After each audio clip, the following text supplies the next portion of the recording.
पापा, आज मैं भी आपके साथ जाऊंगी। नहीं बेटी, आपके पापा को जंगल में लकड़ियाँ काटने दूर दूर तक जाना होता है, आप थक जाओगी। पापा प्लीज। पहले वादा करो, मुझे तंग तो नहीं करोगी।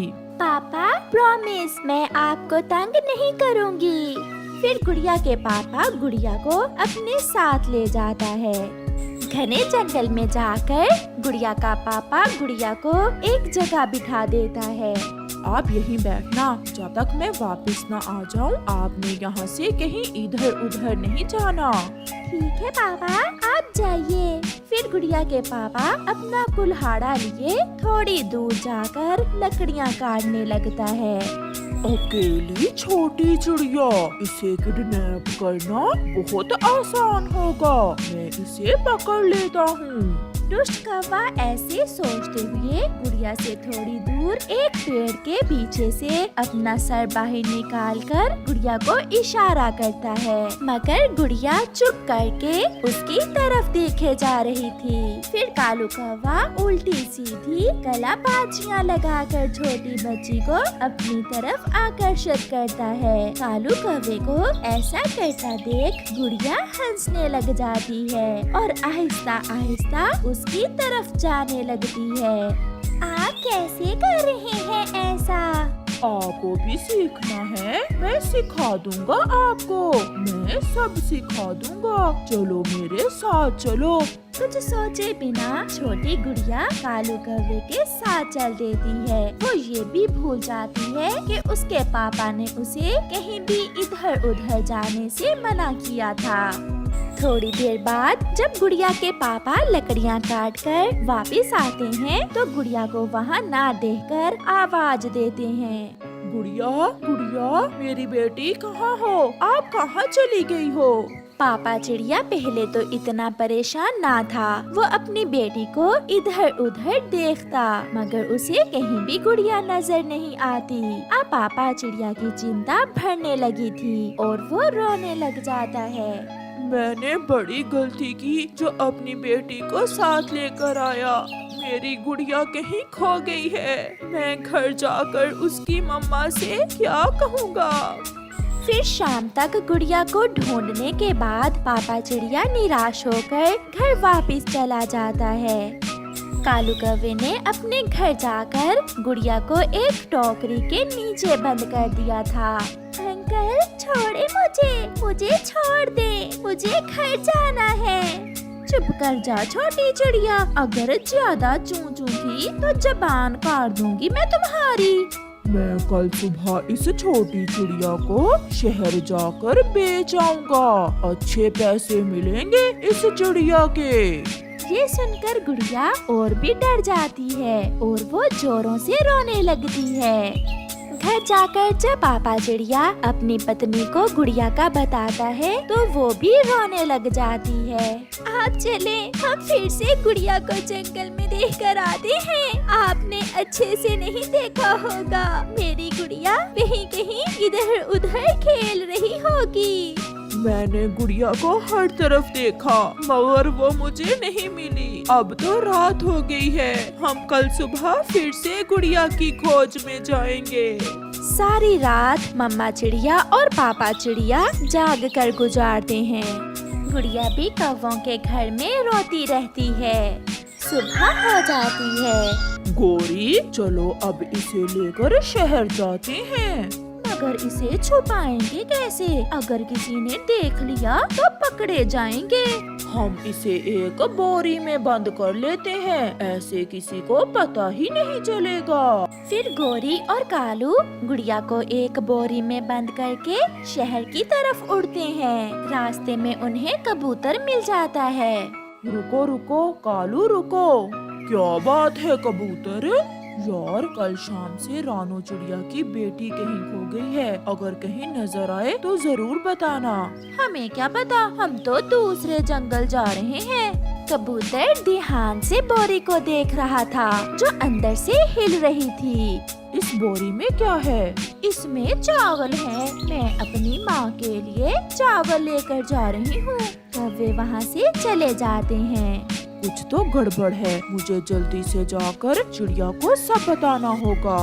कबूतर भागता हुआ चिड़िया के पास जाता है। हमें जाना होगा। आप कौवों के पीछे शहर जाएं और मैं गोरी की माँ के घर जाता हूँ। हमें उन्हें पकड़ना होगा। मुझे उन पर शक है।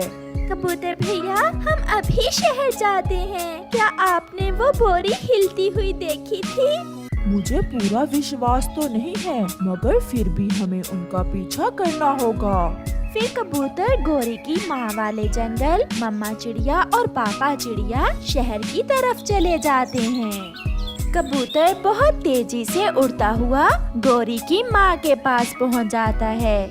क्या आप गोरी कवि की माँ हैं? हाँ कबूतर, क्या शक है तुम्हें कोई?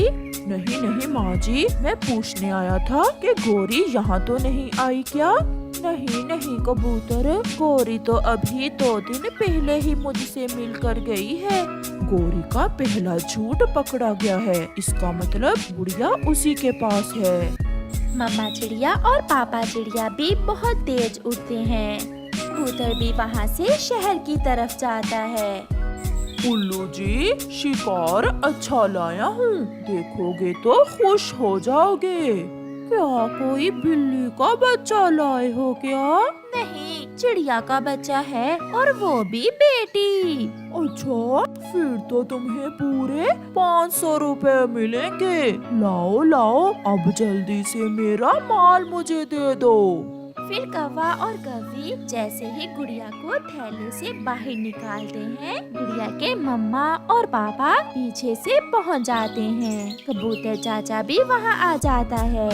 दुष्ट कौवे, हमारे साथ ही रहते हो और हमारे ही बच्चों को किडनैप करते हो। मेरी बेटी मुझे दे दो। उल्लू तो वहाँ से तुरंत भाग जाते हैं। अगर यहाँ से हिले तो जान से मार दूंगा। बुरे कौवे हो तुम, बहुत बुरे हो। मम्मा, मुझे माफ कर दो। चिड़िया, ये सब कालू ने किया है। पापा सॉरी, मैं कौवे अंकल की बातों में आ गई थी। चुप कर जाओ मेरी जान, हम आगे हैं। फिर कबूतर चाचा पुलिस को बुला लेता है और पुलिस कौवों को पकड़ कर ले जाती है। गुड़िया के मम्मा और पापा खुशी खुशी अपने घर वापस आ जाते हैं। प्यारे दोस्तों, इस कहानी से हमें सीख मिलती है कि हमेशा अपने मम्मा पापा का कहना माने और किसी भी अजनबी का कभी भी विश्वास ना करें। चिड़िया का बच्चा अपने घर में अकेला ही रहता था, क्योंकि उसकी मम्मा तभी मर गई थी जब वो बहुत छोटा था। लेकिन उसने हिम्मत नहीं हारी। उसने माँ के बिना रहना सीखा। वो पढ़ा, वो आगे बढ़ा। उसने मेहनत की, लगन से, ईमानदारी से काम किया। पढ़ाई मुकम्मल कर लेने के बाद जब उसे नौकरी न मिली तो वो अपने पापा के खेतों में ही काम करने लगा। माँ मैं आ गया माँ। सॉरी, आज मैं थोड़ा देर से आया। वो ऐसा है ना कि आज मुझे तोते अंकल के पास जाना पड़ा। वो बीमार थे, मैंने उन्हें दवा ला कर दी। मुझे बहुत खुशी हुई क्योंकि कुकू हर रोज शाम को उस बेरी के पेड़ के पास आता। ये वो जगह थी जहाँ उसकी मम्मा को जालिम शिकारी ने मारा था। वो हर रोज शाम के समय वहाँ आकर घंटों बातें करता। शायद ऐसा करने से उसका दुख थोड़ा कम हो जाता था। अब मैं चलता हूँ माँ, क्योंकि कल मुझे जल्दी उठकर खेतों में काम के लिए जाना है। फिर रोते हुए वो चिड़िया का बच्चा अपने घर चला जाता है। उसी जंगल में एक जग्गू कौवा भी रहता था, जिसकी माँ तो थी मगर उसे अपनी माँ की कदर नहीं थी। वो हर समय अपनी माँ से लड़ता, कभी सीधे मुंह बात ना करता। जग्गू बेटा, मेरे दांत में बहुत दर्द है, मुझे दर्द की दवा ला दो। इससे पहले कि जग्गू बोलता, उसकी पत्नी तुरंत बोलती है, सासू माँ, मैं जग्गू जी को साथ लेकर लेके जा रही हूँ। अगर समय मिला तो दवा ले आएंगे। और वैसे भी दांत के दर्द से कोई मरता नहीं है। अब हम जाएं? जाओ बेटा। फिर जग्गू और उसकी पत्नी पिंकी कौवी घर से चले जाते हैं। रास्ते में उन्हें लूसी कबूतरी मिल जाती है। वो दोनों लूसी कबूतरी के पास रुकते हैं। आप कहाँ जा रही हैं, लूसी आंटी? मैंने आज मीठे लड्डू बनाए थे, मैं गोरी बहन को ये लड्डू देने जा रही हूँ। मगर हम तो हाँ, हम तो घर ही जा रहे हैं। लाए, आप ये लड्डू मुझे दे दें, मैं सासू माँ के लिए ले जाती हूँ। ये तो बहुत अच्छा हुआ जो आप मुझे मिल गए, मैं भी अब थक गई थी। फिर लूसी कबूतरी वो लड्डू पिंकी कौवी को देकर चली जाती है। पिंकी, मगर हम तो आपके मैके जा रहे हैं। तुम्हारी माँ ने लड्डू खाकर कौन सा जवान हो जाना है। मैं अपनी माँ के लिए ले जाती हूँ ये लड्डू। मेरी माँ को मीठे लड्डू बहुत पसंद हैं। तो फिर आज मेरी सासू माँ खुश हो जाएगी मीठे लड्डू देखकर। वो फिर से उड़ते हैं। जग्गू की माँ के दांत में दर्द बढ़ जाता है। वो दर्द से कराह रही थी। हाय हाय, मैं मर गई। कुकू किसी काम से वहाँ से गुजर रहा था। जग्गू की माँ की आवाज सुनकर कुकू वहाँ आ जाता है। आंटी, क्या हुआ, आप रो क्यों रही हैं? कुकू बेटा, मेरे दांत में बहुत दर्द है, मैं दर्द से मर रही हूँ। आप थोड़ा धीरज रखें, मैं अभी आपके लिए बुलबुल आंटी से दवा लेकर आता हूँ।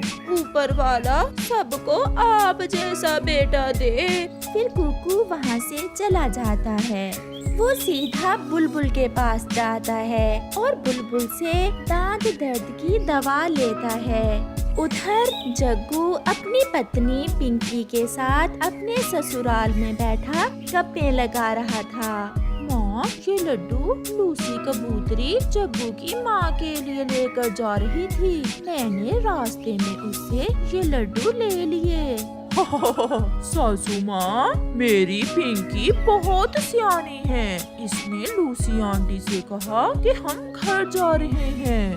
जग्गू, तुम्हारी माँ तो अब बूढ़ी हो गई है, मैं तो अभी जवान दिखती हूँ। जरा बताओ तो, मैं जवान हूँ या तुम्हारी माँ? सासू माँ, आप तो एकदम सुंदर दिखती हो। फिर ऐसे बैठे वो सब लड्डू खाते हैं। गोरी आंटी, आप लेटें, मैं आपके दांत पर दवा लगा देता हूँ। बुलबुल ने बताया था कि इस दवा में जादू है, खाते ही दर्द दूर हो जाएगा। फिर कुकू गोरी के दांत पर दवा लगा देता है। जीते रहो बेटा, जीते रहो। आंटी, जग्गू कहाँ है? आपने उसे नहीं बताया था? बताया था, मगर वो अपनी पत्नी के साथ ससुराल चला गया। फिर कुकू अपने काम पर चला जाता है। सुनो, अब उस बूढ़ी को निकालो घर से। 2-4 दिन में वो उड़ने लायक भी नहीं रहेगी। फिर कैसे संभालोगी तुम उस बूढ़ी कौवी को? माँ, देखने में बूढ़ी लगती है, परंतु खाती 5 कौवों जितना है। पेट ही नहीं भरता उसका। फिर पिंकी की माँ उसके कान में कोई बात बताती है। मैं ऐसा ही करूँगी माँ, आप चिंता ना करें। जग्गू जो कहीं गया हुआ था वो भी आ जाता है। चलो पिंकी, अब तो शाम होने वाली है। रास्ते से माँ के लिए दांत के दर्द की दवा भी लेनी है। कोई जरूरत नहीं, सीधे घर जाना। दांत का दर्द कुछ देर बाद खुद ही ठीक हो जाता है। फिर जग्गू और पिंकी वापस घर के लिए उड़ते हैं। ऐसे ही कुछ दिन गुजर जाते हैं। जग्गू कौवा नदी पर गया हुआ था। अब मैं माँ की बताई हुई योजना पर काम करती हूँ। ऐसा सोचते हुए पिंकी अपना हार अलमारी से निकालकर अपनी सास के संदूक में रख देती है। अब निकलेगी बुढ़िया घर से और इसे निकालेगा इसका अपना ही बेटा।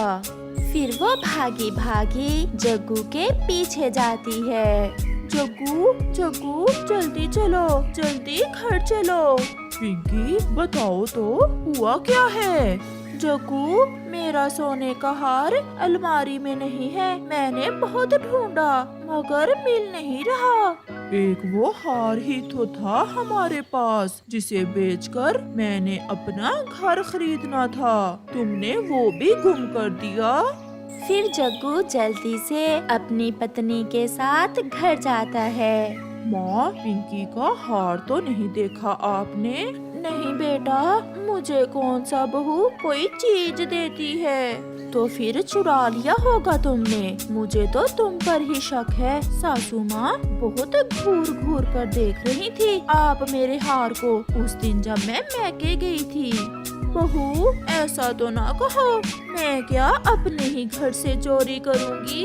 जग्गू, आप सासू माँ के संदूक में देखें। मुझे पूरा विश्वास है हार इस संदूक में ही होगा। मैंने कल ही संदूक में अपनी ऐनक रखी थी, वहाँ कोई हार नहीं है।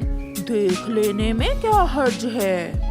ऐसा कहते हुए जग्गू संदूक खोलता है। मिल गया पिंकी, तुम्हारा हार मिल गया। जग्गू जी, मैं ना कहती थी ये चोरी सासू माँ ने ही की है। सासू माँ, अब मेरा आपके साथ गुजारा करना बहुत मुश्किल है। अब यहाँ मैं रहूँगी या आप? ऐसा नहीं हो सकता बहू, मैंने कोई चोरी नहीं की।